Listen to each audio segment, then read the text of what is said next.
Ayan, let's go. So guys, yan. Natin ho. Nagayat na.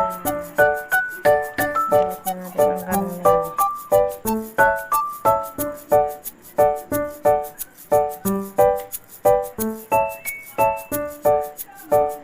Kakalabusan ko muna. At tatapon mamaya sa bag. Tatapon mo lang. Maraming fats. Kailangan natin itapon yan. Kasi maraming fats. Kinalibusan na. Ating inaalis ang taba. Yan, wala na po siyang taba-taba. Alis ka natin.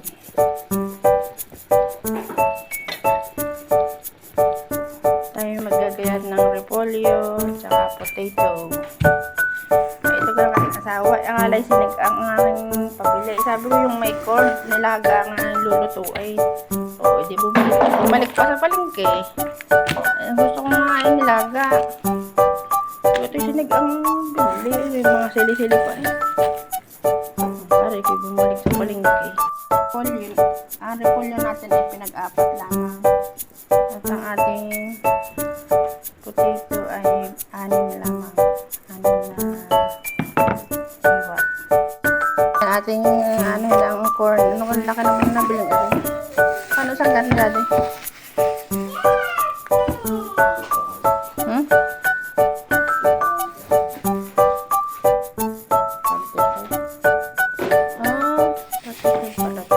Right, nalagyan na natin ng corn.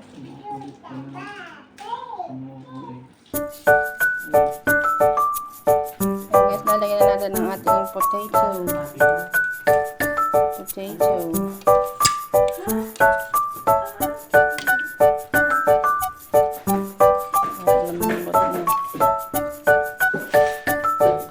Tapos corn.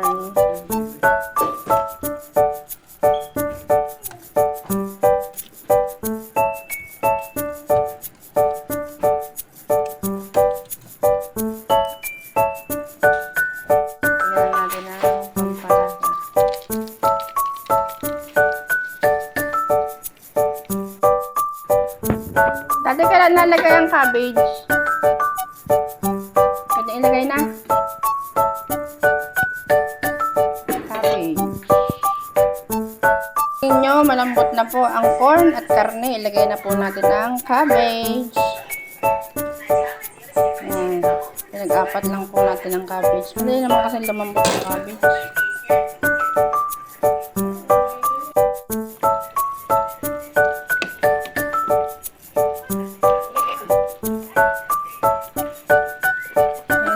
Hintayin na lang natin lumambot.